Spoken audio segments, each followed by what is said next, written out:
बच्चों, आज की कहानी है एक ऐसे राजा की जिसे भारत में सत्य का प्रतीक कहा जाता है।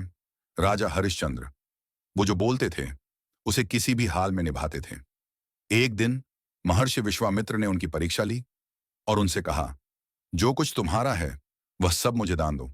राजा ने मुस्कुराकर कहा, यदि आप मांगते हैं तो सब अर्पण है। राज्य चला गया, धन चला गया, यहां तक कि वस्त्र भी त्याग दिए।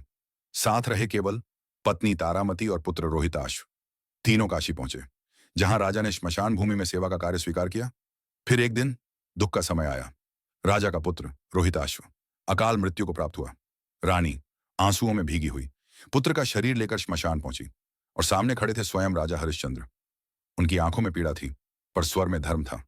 श्मशान की रीति है, दक्षिणा बिना क्रिया नहीं होती। रानी ने कांपते हाथों से अपने हाथ की चूड़ी उतारी और राजा को समर्पित की। राजा ने अपने ही पुत्र का अंतिम संस्कार कराया, बिना नियम तोड़े। इसी त्याग से देवता भी द्रवित हो उठे।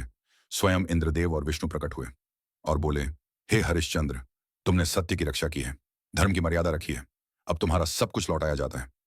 बच्चों, ध्यान रखो, सत्य कठिन हो सकता है, पर अंत में उसी की विजय होती है।